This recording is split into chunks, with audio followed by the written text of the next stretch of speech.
नमस्कार मित्रांनो, स्वागत आहे तुम्हा सर्वांचंच आपल्या आजच्या या व्हिडिओमध्ये. आपल्या या व्हिडिओमध्ये आपण जाणून घेणार आहोत लग्नानंतर होईलच प्रेम या मालिकेच्या आजच्या भागाचे लेटेस्ट त्याचबरोबर इंटरेस्टिंग अपडेट. त्यामुळे पटापट व्हिडिओला लाईक करा, तसेच चॅनलला सबस्क्राईब करून बेल आयकॉन आठवणीने प्रेस करा, जेणेकरून तुम्हाला पुढच्या प्रत्येक व्हिडिओचं नोटिफिकेशन मिळत जाईल आणि सर्व व्हिडिओंचा आनंद हा अगदी उत्तम पद्धतीने घेता येईल. चला तर मग मित्रांनो, अजिबात वेळ वाया न घालवता सुरुवात करूया आपल्या आजच्या या व्हिडिओला. तर आता आपण इथे असं पाहतो की पार्थ आणि काव्या यांचा फायनली एकत्र प्रवास हा सुरू झालेला आहे. तर दुसरीकडे जीवा आणि नंदिनीचा सुद्धा एकत्र प्रवास सुरू झाला. आता इथे आपण पाहतो की जीवाने नंदिनीला आनंद निवासला सोडलेलं असतं आणि तो आता नंदिनीला म्हणत असतो की संध्याकाळी घ्यायला. त्यावर नंदिनी म्हणते, तेच सांगत होते मी, संध्याकाळी घ्यायला येण्याची काहीसुद्धा गरज नाही आहे. संध्याकाळी मी येईन माझी रिक्षाने. त्यावर जीवा म्हणत असतो, संध्याकाळी यायचं की नाही ते मी माझं ठरवतो, मी बघतो. पण मी तुला आता वेळेवरती आणून इथपर्यंत सोडलं आहे, त्यामुळे तू मला थँक्स नक्कीच म्हणू शकतेस. आणि एकदा की तू मला थँक्स म्हटलंस का मग मी तुला पुन्हा सोडायला. आता जीवा हा बडबडत असतो आणि बडबडत असताना त्याचं लक्ष हे खाली असतं. तोपर्यंत नंदिनी ही तिकडनं निघून गेलेली असते आणि ही गोष्ट जीवाला माहीतच नसते. जीवा ज्यावेळेस वर बघतो त्यावेळेस त्याच्या लक्षात येतं की नंदिनी समोर उभीच नाही आहे, ती निघून गेली. मग जीवा म्हणायला लागतो, ज्यावेळेस जवळ असतं त्यावेळेस नकोसं होतं आणि लांब गेली की हवंसं वाटतं. आणि मग तो त्याच्या खिशातून 2 कापसाचे बोळे काढतो आणि त्याला आठवायला लागतं की ज्यावेळेस पूर्वी तो नंदिनीला सोडायला बाईकवरून यायचा त्यावेळेस नंदिनी ही जीवाबरोबर बोलत असायची, बडबडत असायची, पण जीवा कानामध्ये ते कापसाचे बोळे घालायचा जेणेकरून त्याला नंदिनीची बडबड ऐकावी लागू नये म्हणून. आणि आज त्याला नंदिनीची बडबड ऐकायची आहे, तिच्याशी बोलायचं आहे, पण आज नंदिनीच बोलत नाही आहे. काय यार, जग पण असतं ना, असं बोलत तो ते कापसाचे बोळे फेकून देतो.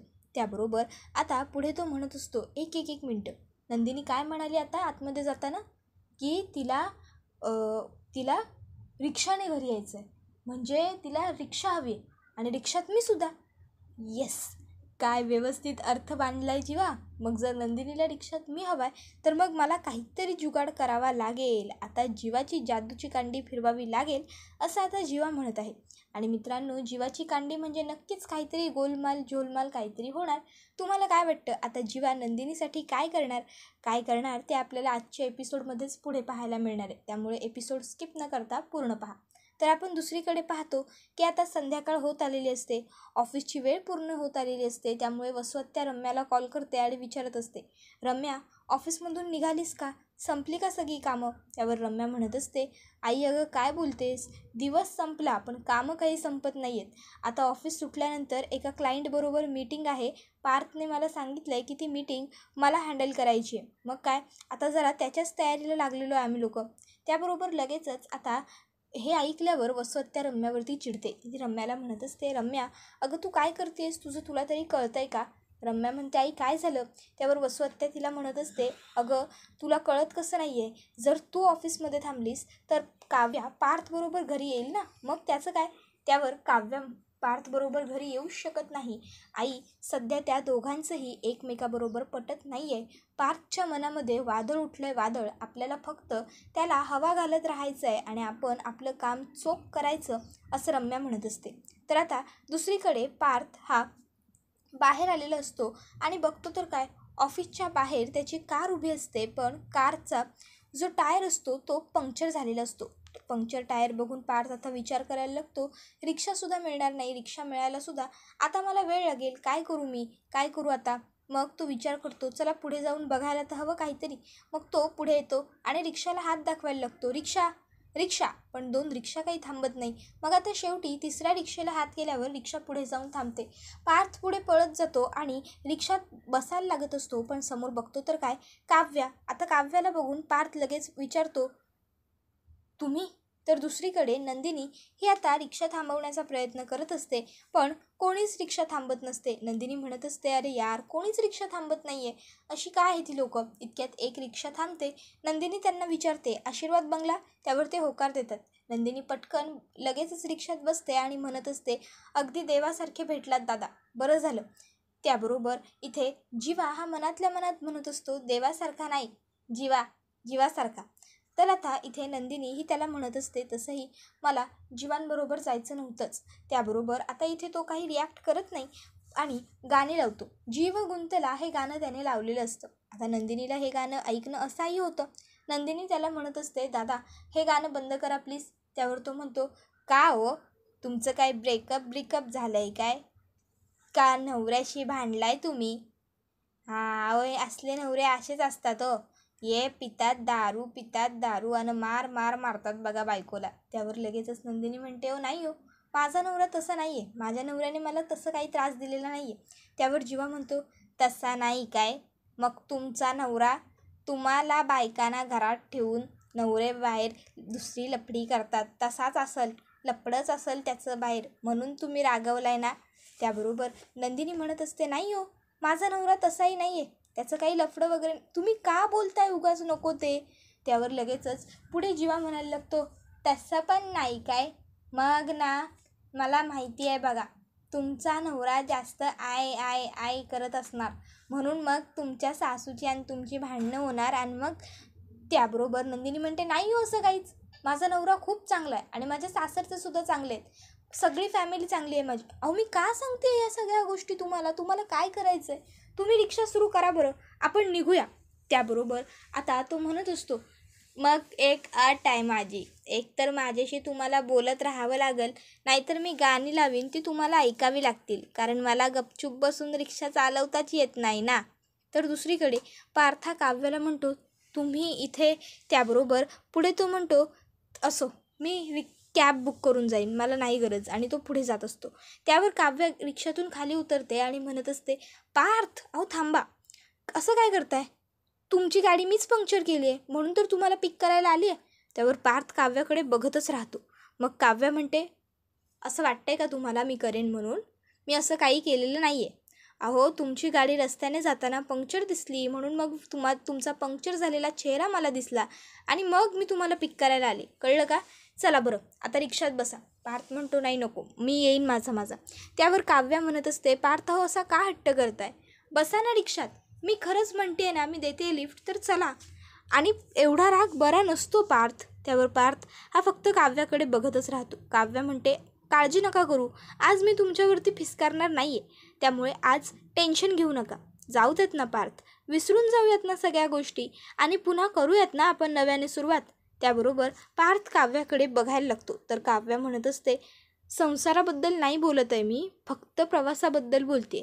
त्यावर पार्थ लगेचच म्हणतो, नाही नको. त्यावर काव्या म्हणते, पार्थ असं काय करताय? ऐका ना माझं. टॉप 30 आर्किटेक्टपैकी एका आर्किटेक्टला एवढा राग येतो का?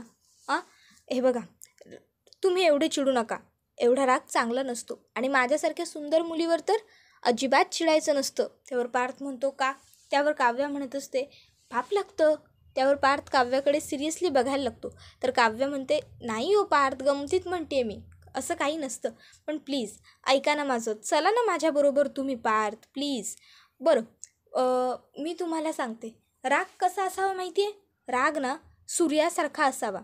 सूर्यासारखा म्हणजे खूप तीव्र असावा, खूप.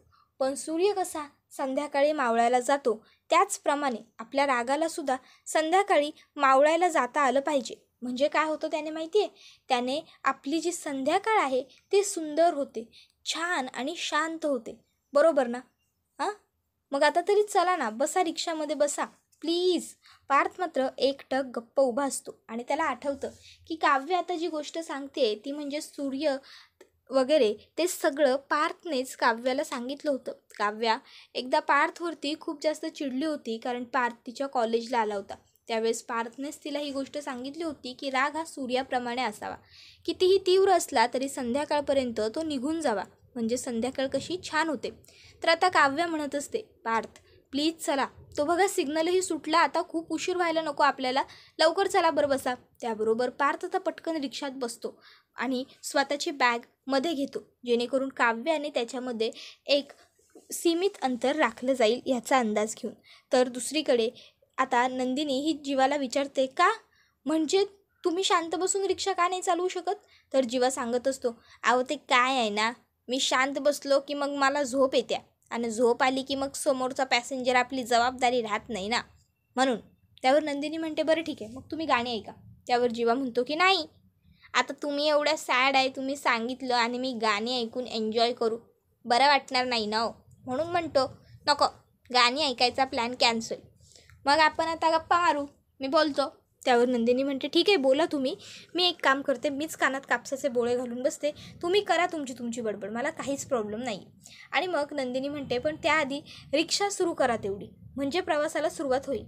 आणि मग आता लगेचच जीवा इकडे मनातल्या मनात म्हणत असतो सॉरी यार नंदिनी, पण तुला हे असं छळताना मला खरोखर खूप खूप मजा येते. तर आता त्यानंतर इथे नंदिनी ही प्रवास सुरू करते. नंदिनीला ह्या गोष्टीची कणभरसुद्धा कल्पना नसते की आपण ज्या रिक्षामध्ये बसून घरपर्यंत चाललो आहोत तो रिक्षा दुसरा तिसरा कोणाचाही नसून जीवाचा आहे. नंदिनीला वाटत असतं की ती एका सामान्य रिक्षावाल्याच्या रिक्षातच बसली आहे.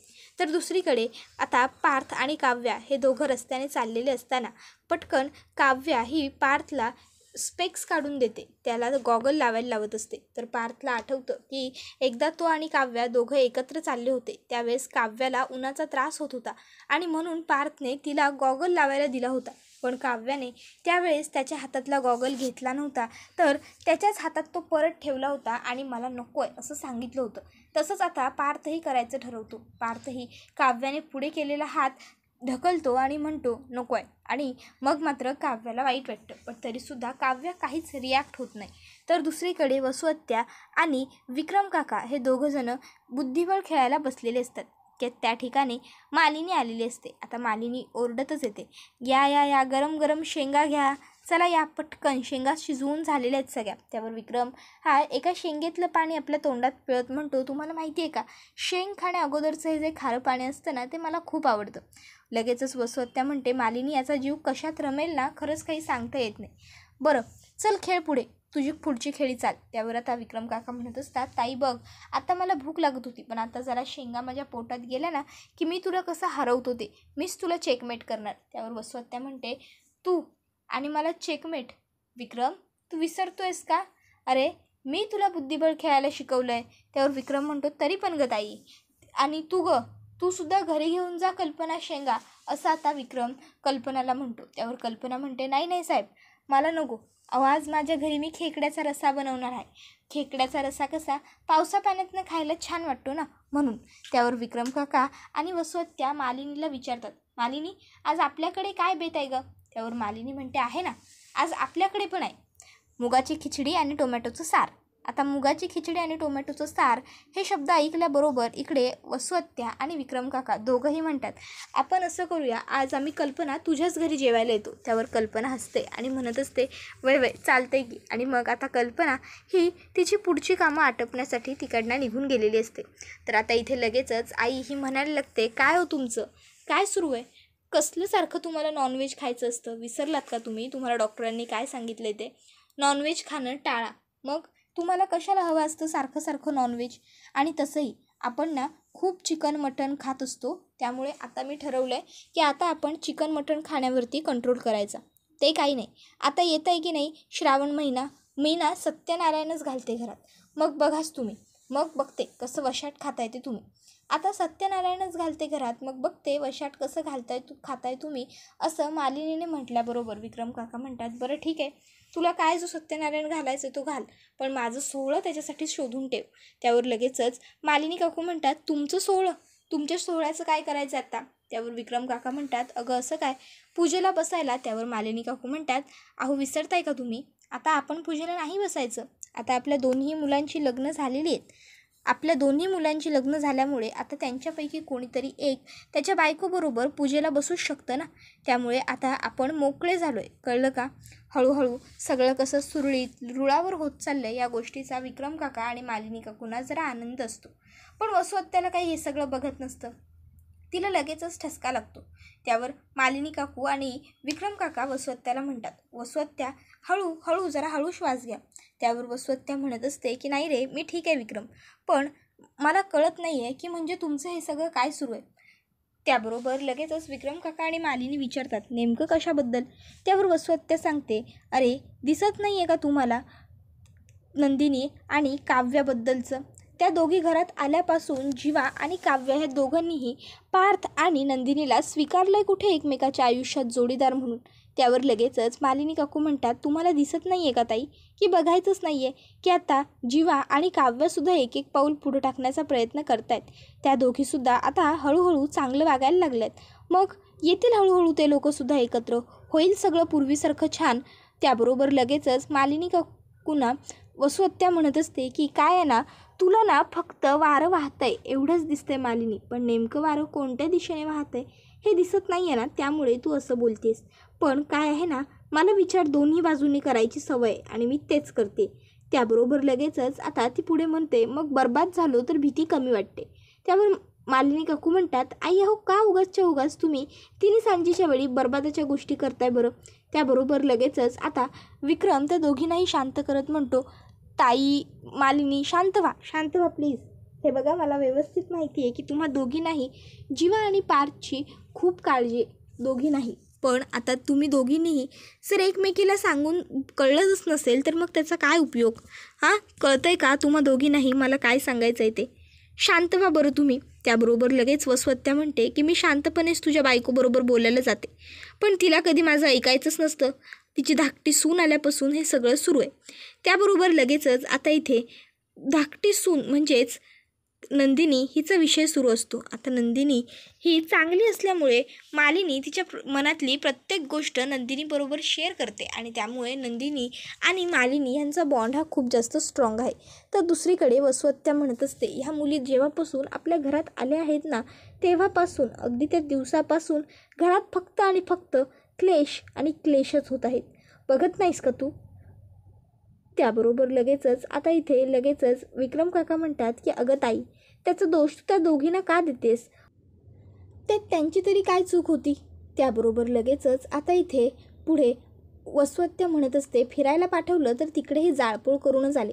तर आता दुसरीकडे पार्थ आणि काव्या हे दोघंजण एकत्र बसलेले असताना पार्थ काव्याला म्हणत असतो, काव्या मग अशी एका क्षणासाठी तुम्ही म्हणालात की गाडीचं टायर तुम्ही पंक्चर केलं आहे, मला खरंच वाटलं होतं ते. त्यावर आता काव्याला आठवतो की तिने खरोखर पार्थच्या गाडीचा टायर पंक्चर केला होता. तिची करामत आठवून काव्या मनातल्या मनात म्हणत असते, सॉरी पार्थ, खरंच सॉरी. जर आता मी तुम्हाला खरं सांगितलं ना तर कदाचित आज आपण दोघांनी एकत्र प्रवास केला नसता. त्यामुळे मला तुमच्याशी थोडं खोटं बोलावं लागलं.